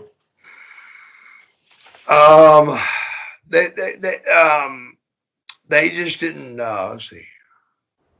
Okay. The TNA thing, I was told they wanted me to do, which is on film, which I can prove because it's on film. But they wanted me to change my name from Buff Bagwell back to Marcus. There's a match of me that you can find out there on TNA. Then I have a match where I get beat and I'm mad at myself. And the storyline is they're going to, Buff was bad for me. I'm going to be Marcus. and now that I'm going to be Marcus, um, Ricky Steamboat's going to come along and be my mentor, like Apollo versus with Rocky when he pulled him out. That kind of thing. Show me the baby face, all the baby face. Ricky's the baby face, best in the world. I mean, the bestseller. He's Ricky Steamboat's one of the best. And so that was their plan. I show up at the show, and guess who's not there? Ricky Steamboat. Ricky Steamboat's not there. So guess what I do? I do it anyway because they tell me to. Not to get the word heat. Thank you. Not to get the word heat. I do it anyway. And there's film of this. Me sitting on the apron and them going, what is that? I said, Buff is nothing but just ruin my life. And they're taking Buff Bagwell away. Why did you take Hulk Hogan away from him and call him Terry Blue again? That's ridiculous. It's stupid. But I did it not to have heat, bro. Just not to have heat. I did it. And then nothing just ended up happening, I guess. And I said the first pay-per-view, bro. The first pay-per-view they had was in Huntsville, Alabama. First one. And I did 3 radio stations that we had to go 90 miles an hour to make them. Me and my wife, my first wife, did this together. 3 different places that you barely could get done. Weather stations. And of course I stole the show and did it all. And I was Buff Bagwell and did the whole thing. And then I show up. The Battle Royal is first. It's a 20-man Battle Royal. Guess who the first one out was? You. I was the first one out. I said, are you fucking kidding me? Why'd you even waste my time? Why'd you waste our time? Why didn't you send a bigger story, y'all think, and to do these, these ads and dude, I did a lot. I did 3 TV stations live, and it was all I could do to get back in time for the show. And I was like, oh my God, do what? But did I say anything? No. Keep my mouth shut. Do what I was supposed to do. All the things opposite you hear right here. All opposite, bro. I didn't say a thing. Not a word. All the way to them wanting me to lose my name, Buff Bagwell, and did it. Come on, bro. There's nothing else you can do besides that. You've done everything they've asked you. So I did, and it didn't work out. And they wasn't drawn really anyway, so it happened. That was Dixie Carter running it, I guess, at that time. No, Dixie, I never had any dealings with Dixie. This is totally Jeff Jarrett time. Okay. This is totally Jeff Jarrett and Andrew McManus. Andrew McManus, I don't know if it's a name you know or not. That was WWA when we went all over in Australia. World Wrestling All-Stars. And I do remember him being involved in the TNA thing, I think. But this is when Jeff Jarrett and his daddy were running TNA, is how I'm talking about. And then Ed Ferrara is who, the writer, is who came up with the losing Buff Bagwell thing. I said, Ed, you got to be kidding me. And so he talked me into it. Not talked me into it. I just said, okay. And did it. And still, Ricky Steamboat's not there and da-da-da. And, it was a nightmare, dude. And I know First out on the very first TNA Pro. Look up the very first TNA show, and I am the first motherfucker that goes over the top rope. Think about that. That's crazy. Yeah. There's someone that has something against you there for sure. I know you're a big football fan. What do you think about the XFL closing up already? Oh, dude, are you kidding me? If we answer that question, we can answer the rest of it. I mean, I'm about to blow my brains out at my house here. There's no gyms open. There's no 10 beds open. Everything I live for is gone right now, which is tanning, training. It makes me work. It makes me tick. It makes me go. It makes me feel good. And it's gone, bro. I can't do it. It's killing me. And so we're all in a mess right now, dude. We're all in a mess.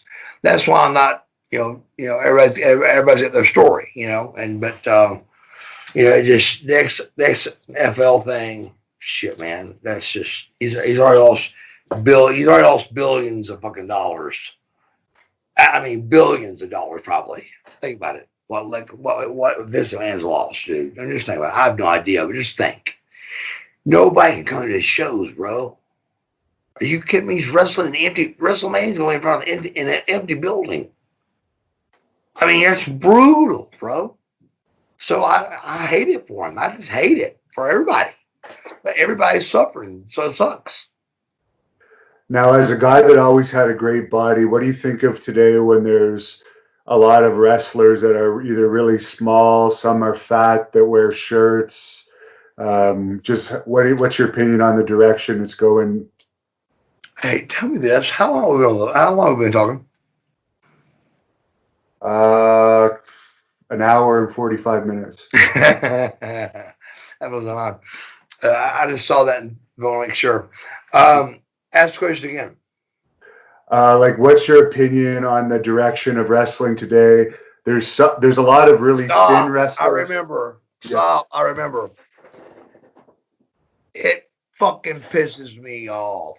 These fat ass guys put shirts on and say they're pro fucking wrestlers.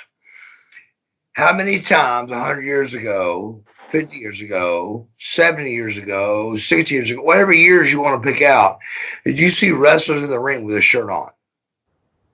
Never. Never! You never saw a wrestler with his fucking shirt on. You never did. Now they all fucking take their shirts on and they're able to cover up all their shit. And that's what got me and started over because we look different. And I don't get me wrong, I wore my shirt for a long time during my surgeries, my hip thing, and I looked horrible too, and I still ain't back in shape, bro. I'm trying right now to get back in shape. So I get it.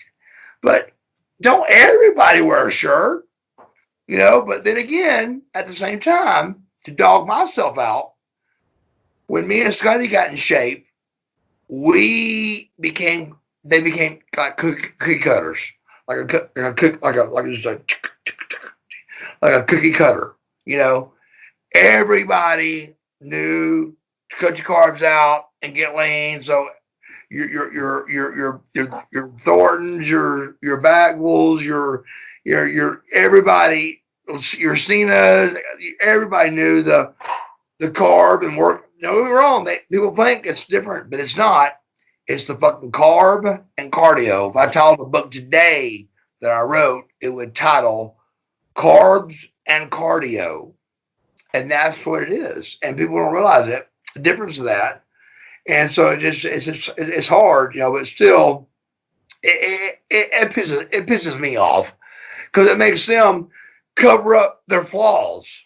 I mean, even Roman Reigns, I love him to death. He's a big star, but still, listen to me. He's got that fucking vest on for a fucking reason. For a fucking reason.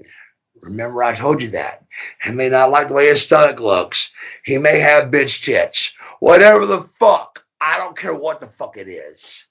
But it's something, or you would take it off and show your body like I did when I was Buff Bagwell and Scott Steiner looked like he did.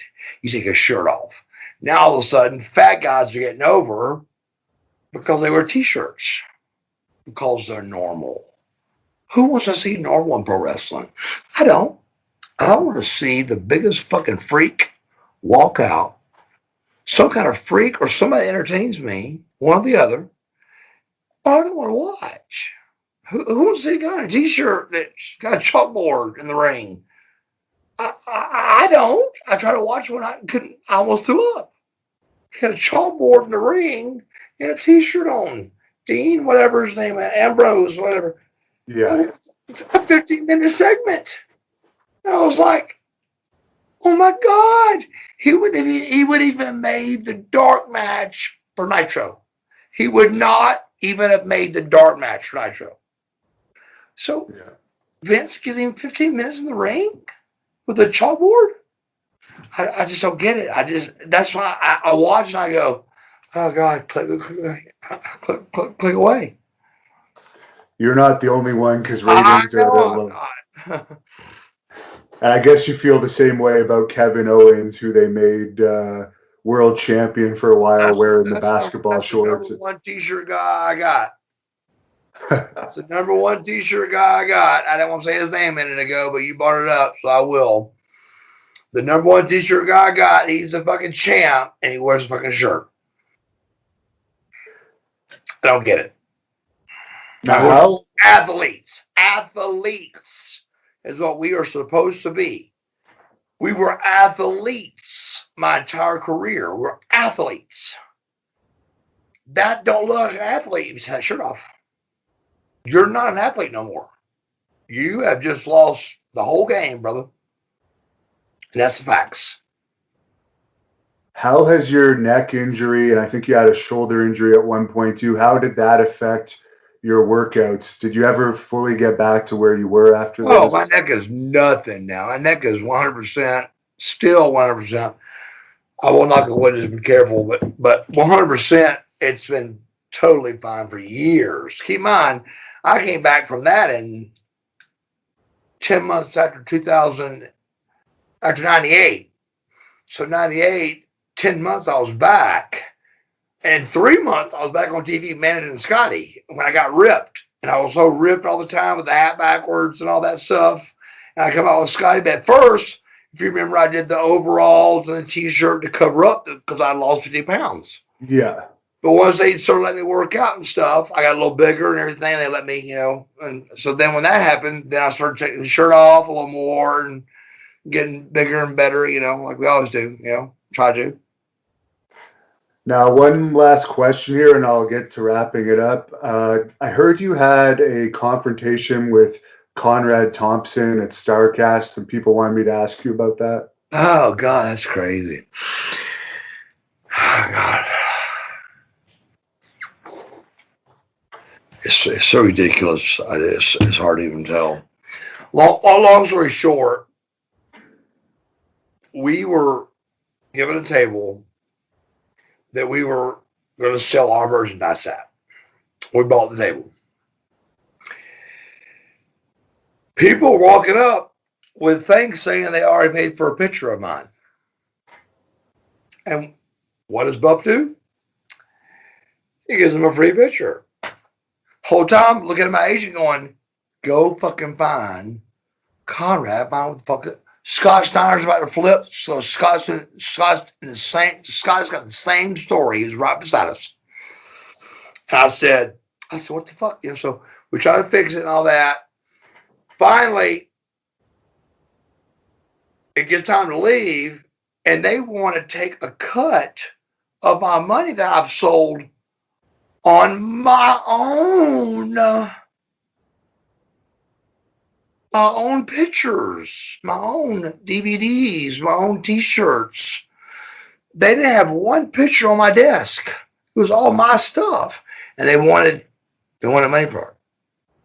And I saw this coming, so I got ready and, of course, pulled some out and hit it. And Conrad says, so I'm trying to get my girlfriend. I got, baby. I said, I'm telling you, they're going to come. They're coming. I went to him. I said, dude, you did this, you did this. I told him everything we just talked about. I said, dude, let's let it go. And he goes, I'll tell you what. I said, figure out what it is. Oh, yeah. I'll write you a check. I swear to God, my name is solid as a rock. I'll write you a check. all of it. It's not worth it right now with all the eyes everywhere, you know. So we go walking outside, and he sends two of his thugs out. Black suit. The music just started in the background, like dun dun dun dun dun dun dun dun dun. I mean, like the two thugs, one's bald headed, one's black hair, you know, and they come out jacked up, you know, the suits on, and they go, "Where's the black bag? Which is my purse I carry with me, which is they make fun of called merce, which I don't go fuck who makes fun of it, so I carry. It's called merce, Yeah. and they they um they come to us, and I'd already taken the money out. And I give them half of the money that I had in there. I said, "Here, that got them on my back." Boom, boom, and the door left. But that's what happened in front of a thousand people for no reason. It was done so wrong. It was done wrong. All you had to do is put me to the side, talk to me. I'm so solid. I'd pay anybody. I would never screw nobody. I've actually never ever heard of you screwing a promoter, and I am a reporter. That's what I'm saying. I mean, and you know, and people know that, and people that are listening that know that. I'm not that kind of guy. I've not made shows before and sent the guy my payday. I've done that before, bro, because he lost out and had to explain to a lot of people why Buff Bagwell wasn't there. But it was all sick or in jail, or it was something where I couldn't get away from. You know, it was something bad. Have you And heard if Steiner's doing okay after his heart attack? dude, I don't I hate to say this, but I've called him 3 times, and he hadn't called me back. So I don't want to bother him. You know, he's a big texter, and I've texted him 3 times, and I didn't text him. I'm not texting no more, and I want to bother him. You know, but I think he's okay. I think. Now, is there anywhere people can follow you on social media if they want to look you up? Yeah. So MarcusBuffBagwell.com is my website. And do you have Twitter or anything? It's Mark Buff Bagwell.